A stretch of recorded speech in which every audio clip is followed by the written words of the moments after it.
하나님 아버지, 오늘도 이렇게 이 귀한 안식일을 주셔서 감사합니다. 오늘도 이렇게 이 귀한 안식일을 다시 맞게 해주셔서 감사하고, 우리가 이 쉼을 얻는 안식일에 하늘의 축복을 마음껏 받게 해주시고, 우리가 무엇을 하는지 예수님의 생각을 하게 해주시고, 우리가 잘못을 이제까지 일주일 동안 잘못한 것이 있거나 예수님을 슬프게 한 것이 있으면 이날 생각나게 해주셔서 이날에 다 내려놓을 수 있도록 해주시니 예수님의 이름으로 기도드렸습니다. 아멘.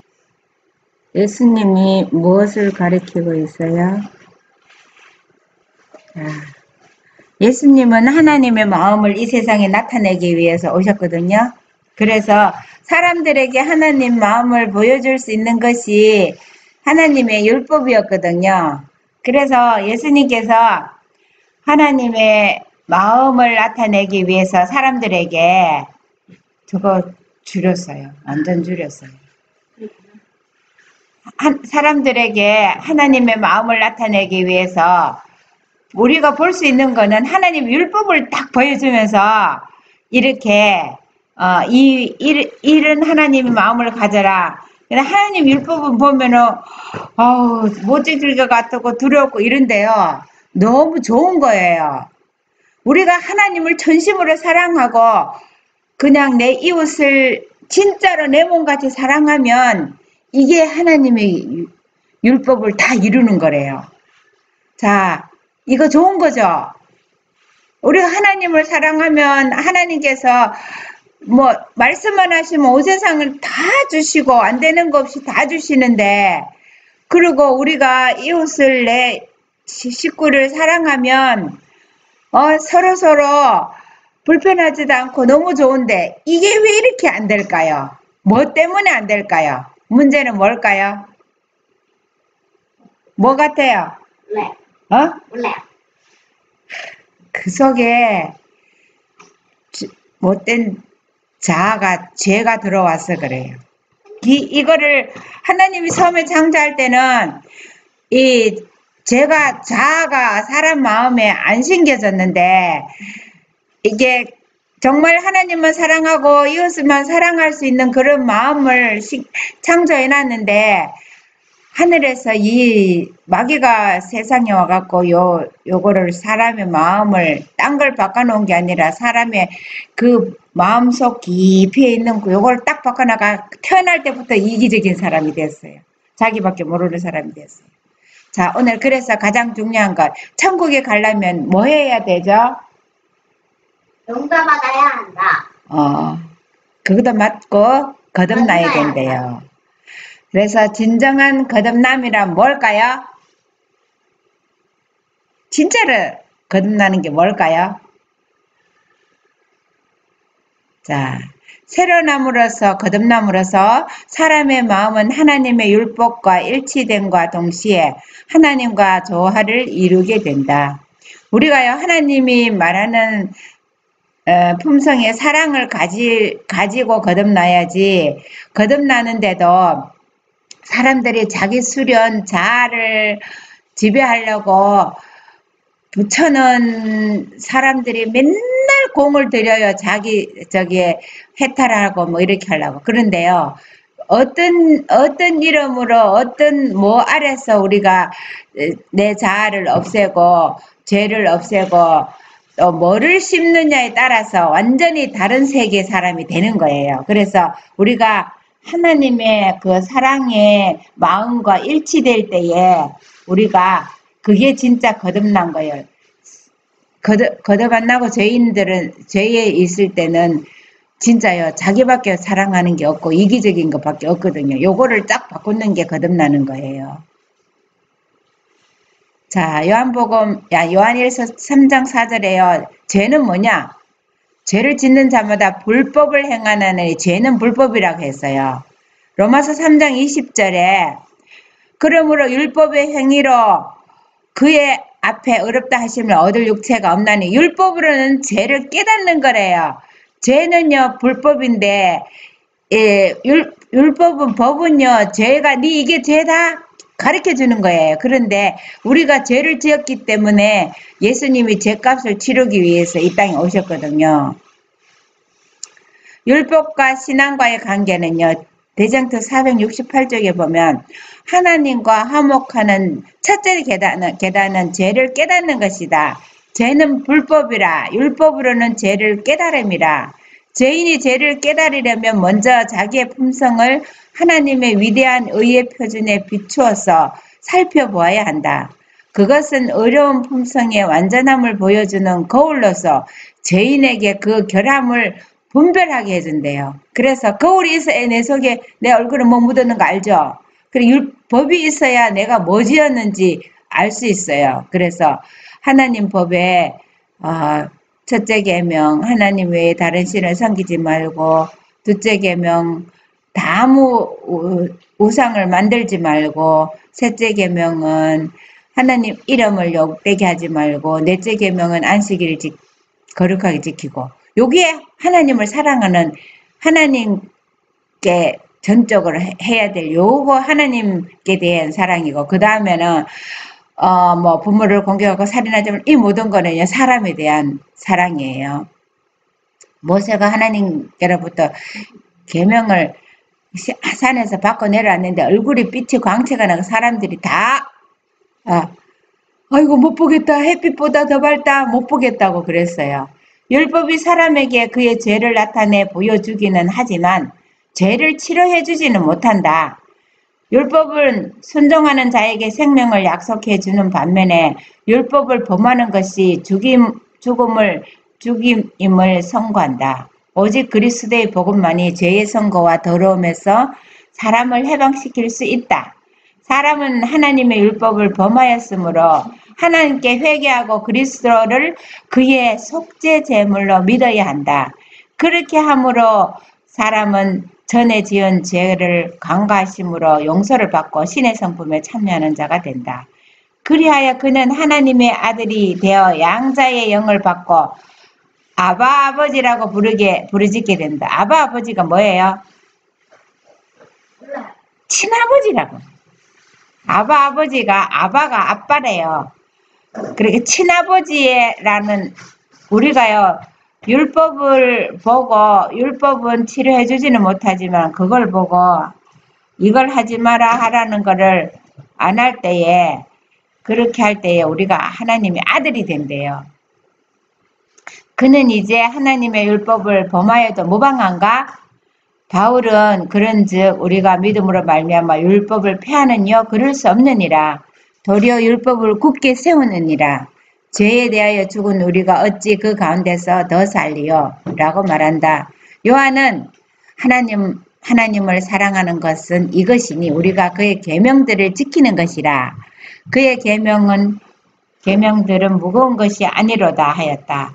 새로 나무로서, 이거는 거듭남으로서 사람의 마음은 하나님의 율법과 일치됨과 동시에 하나님과 조화를 이루게 된다. 이렇게 말했어요. 그래서 우리가 거듭나는 것도 하나님의 율법에 조화되기 없이 그냥 자아도 잘 죽이고 잘 참고 이렇게 잘한다고 해서 그게 하나님이 말하는 거듭남, 천국에 가는 거듭남이 아니에요. 예수님이 그랬죠. 니고데모한테 천국에 가려면 거듭나야 천국에 간다고 그랬죠. 자, 보세요. 산채로 장사된 사람들. 산채로 장사된 사람들이 누군가요? 자, 거듭남은 우리 시대에 좀처럼 보기 어려운 진귀한 경험이다.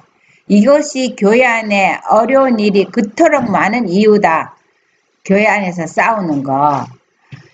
그리스도의 이름을 가진 사람들이 성화되지 못하고 거룩하지 못한 사람들이 참으로 많다.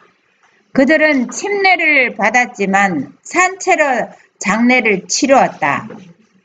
자아가 죽지 않았기 때문에 그들은 그리스도 안에 있는 산 생명으로 일어나지 못하였다. 자, 산채로 죽은 사람을 장사하는 거죠. 무덤에 갔다가 산 사람 갔다가 묻는 거 맞아요? 아니요. 죽은 사람 묻죠? 진짜요? 죽은 사람 무덤에 묻죠? 안 그래요? 살은 사람 묻어요? 한 사람 묻는 적 있어요?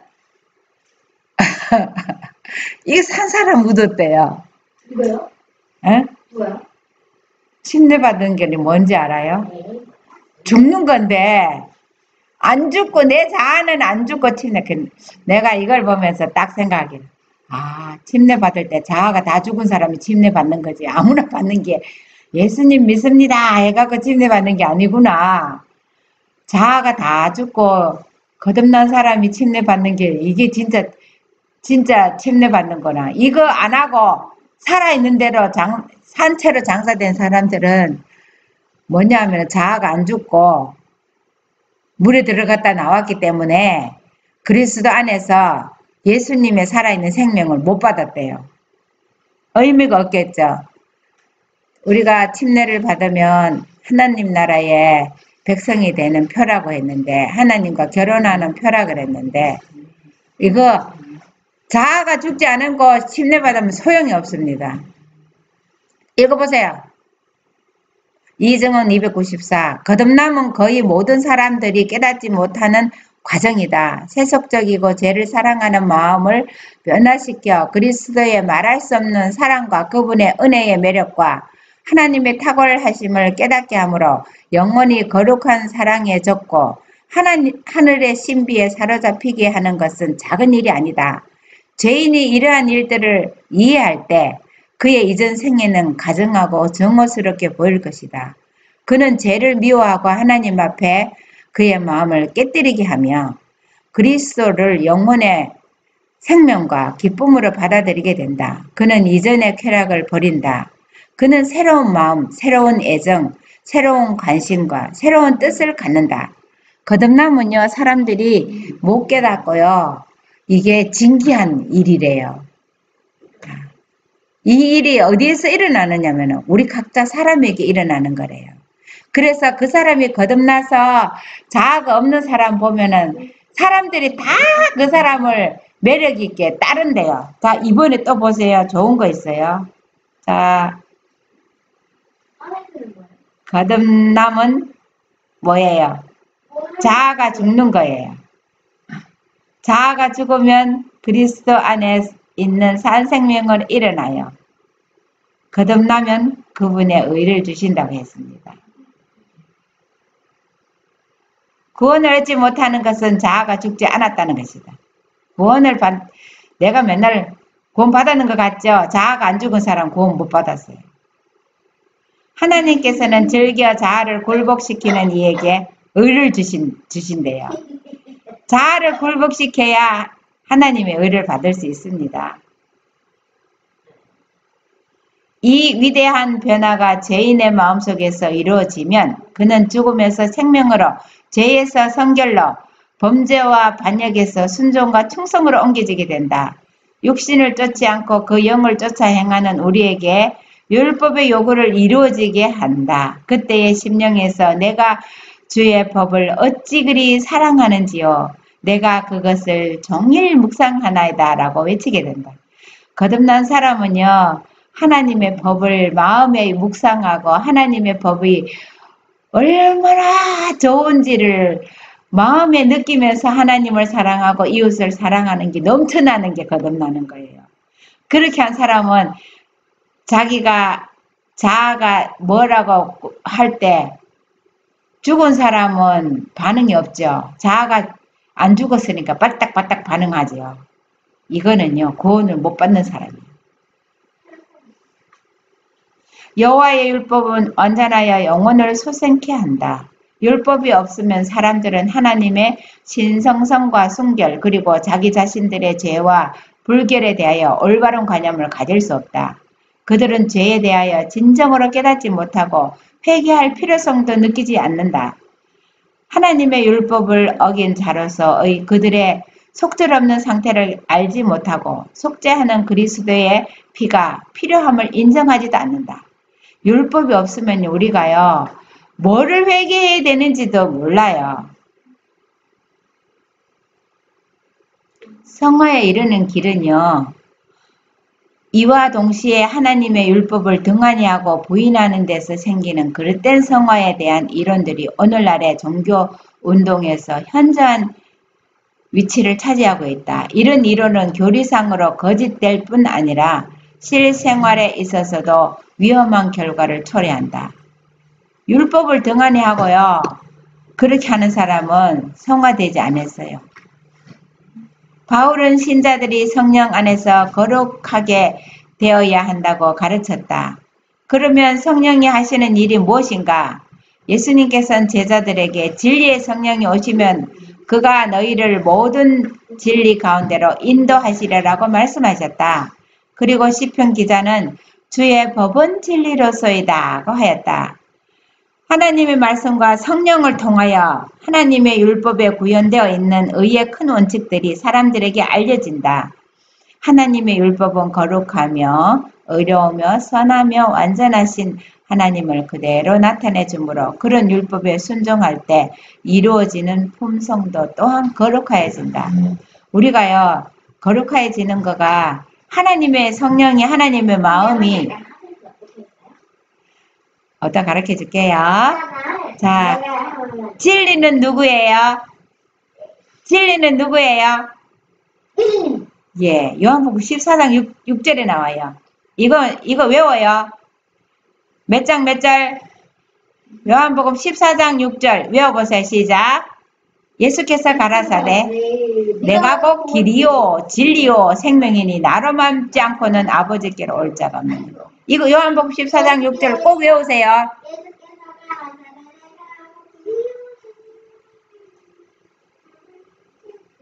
네, 요한복음 14장 6절이에요. 예수님이 진리고 길이고 생명이고 예수님 아니고는 아버지께 올 자가 없습니다. 그리스도는 그런 품성의 완전한 모본이시다. 그분께서는 내가 아버지의 계명을 지켜 항상 그의 기뻐하시는 일을 행한다고 말씀하셨다. 그리스도를 따르는 사람들은 그분과 같이 되어야 한다. 그들은 하나님의 은혜를 힘입어 그분의 거룩한 율법의 원칙과 일치한 품성을 이루어야 한다. 이것이 성경이 가르치는 성화이다. 그럼 마이크 안 돼요? 이 일은 오직 그리스도를 믿는 믿음을 통하여 하나님의 영에 내재하시는 능력으로 말미암아서만 성취될 수 있다. 사람의 연약함이 하나님의 능력과 연합할 때에 믿음으로 우리 주 예수 그리스도로 말미암아 우리에게 이김을 주시는 하나님께 감사하노라고 부르시게 된다. 하나님의 영이 내재함으로 인해서 우리가 이 일을 할 수 있습니다. 읽어보세요. 성화의 의미가 뭐라고요? 성경상 성화를 체험한 사람은 겸손한 정신을 나타낼 것이다. 성결의 두려운 위험을 목격한 사람들은 모세처럼 무한하신 하나님의 순결하심과 완전하심에 비하여 그들 자신의 무가치함을 깨닫게 된다. 읽어보세요. 갈바리 십자가의 그늘 밑을 걸어가는 사람들은 자고하거나 죄에서 해방되었다고 무수되는 주장을 할 수 없다. 그들은 하나님의 아들의 심장을 패배시킨 고뇌의 원인이 자기들의 죄였다는 것을 느끼며 그런 생각이 그들을 스스로 겸비하게 할 것이다. 그리스도와 가장 가까이 생애하는 사람들은 인간의 죄악과 약점을 가장 분명히 깨닫고 그들의 유일한 희망이 십자가에서 돌아가셨다고 돌아가셨다가 다시 부활하신 구주의 공로에 있다는 것을 알게 된다. 네, 우리가 거듭날 수 있는 모든 것도요. 예수님이 십자가로 그 죄값을 치렀기 때문에 거듭날 수 있는 거예요. 자아를 버릴 수 있고 자아를 벗고 예수님의 의로 하늘에 갈 수 있는 거예요. 예수님이 십자가를 이루 놓지 않으시면은 우리는 거듭날 수도 없고 하늘나라 갈 길이 없습니다. 오늘날의 종교계에서 성화를 두드러지게 논의하고 있지만 자아를 높이고 하나님의 율법을 무시하는 정신과 병행시키고 있기 때문에 그것이 성경의 종교와는 거리가 먼 상태에 놓여 있다. 그들은 믿기만 하면 축복은 네 것이라고 말한다. 동시에 그들은 하나님의 율법의 권위를 부인하고 그들이 계명을 지켜야 할 의무에서 해방되었다고 주장한다. 원칙에 조화되지 않으면서 사람이 하나님의 품성과 뜻에 일치하는 성결을 이룰 수 있겠는가? 네, 사람들이 다 자아를 죽이고 이렇게 하면은 하나님의 의를 받고 그렇게 한다고 자아를 죽이는 것을 자꾸 하는데요. 우리가요 다른 어떤 것에 가서도 자아를 죽이고 마음이 온순하고 순하고 정말 이렇게 될 수 있어요. 그런데 하나님의 율법과 하나 되지 않는 자아를 죽이는 것은 아무 소용이 없어요. 그래서 하나님의 사랑을 실천해 하고 그 하나님의 사랑을 예수님이 실천했는 것처럼 이웃을 형제를 사랑할 때에 그것이 진짜 거듭나는 것입니다.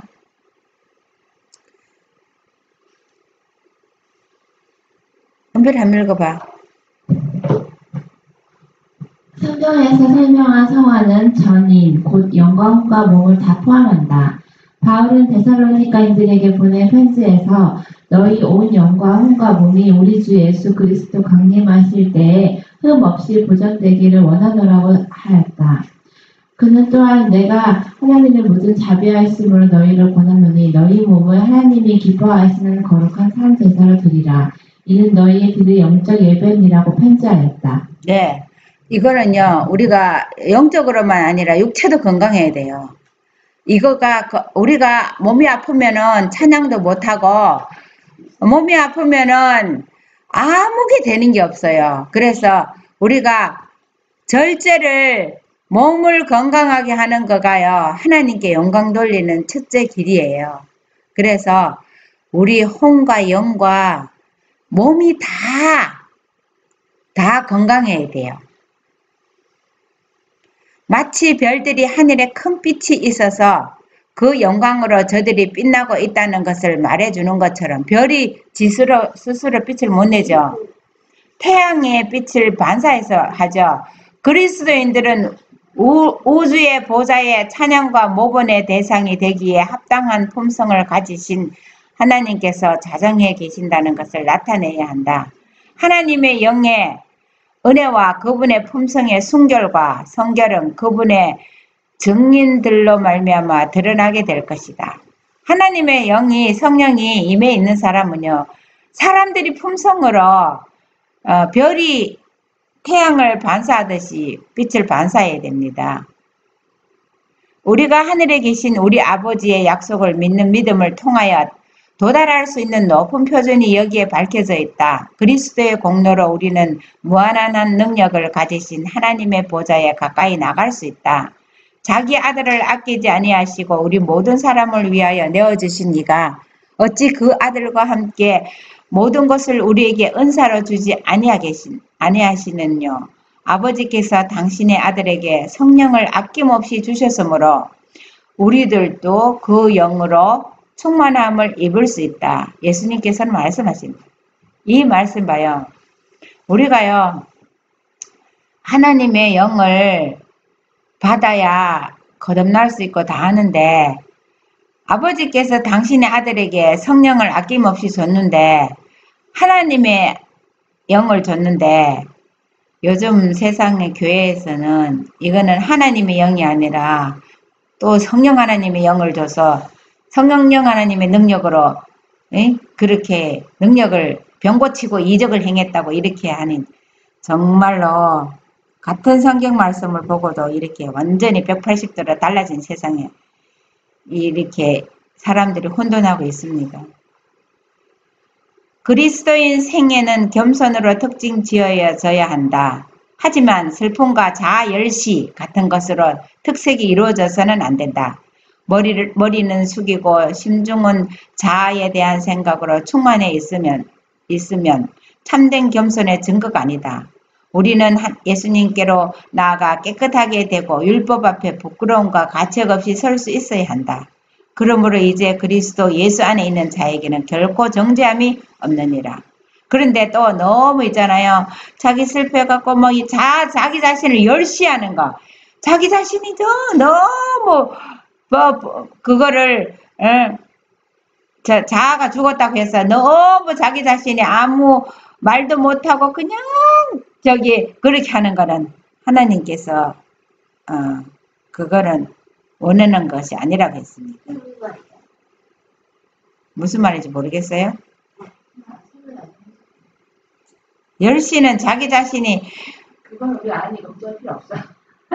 안 하니까 너무 자아를 높여서 다리지. 읽어보세요.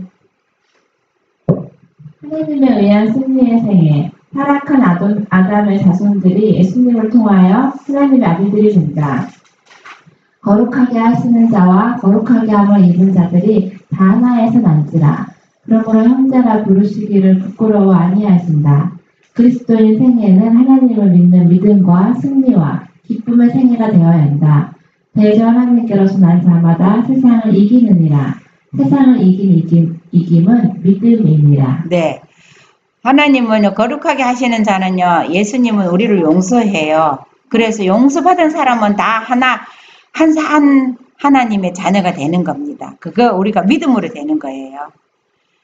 하나님의 종 느헤미야가 여호와를 기뻐하는 것이 너희의 힘이다고 한 말은 진실한 말이다. 바울은 말한다. 주 안에서 항상 기뻐하라. 내가 다시 말하노니 기뻐하라. 항상 기뻐하라. 쉬지 말고 기도하라. 범사에 감사하라. 이는 그리스도 예수 안에서 너희를 향하신 하나님의 뜻이니라. 하나님은요, 우리가요, 자꾸요, 이게 부정적으로 살면 안 돼요.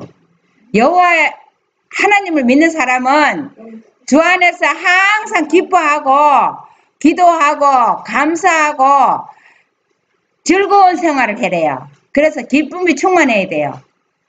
할 수 있어요? 다 같이 읽어볼게요. 복 있는 사람은 악인의 꾀를 쫓지 아니하며 오직 여호와의 율법을 즐거워하여 그 율법을 주야로 묵상하는 자로다.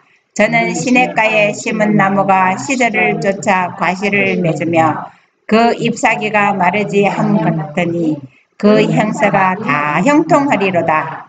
하나님의 율법이 다시 그 정당한 위치를 회복할 때에만 하나님의 백성이라고 공언하는 사람들 사이에서 초대교회가 가졌던 믿음과 경건의 부흥이 일어날 수 있다.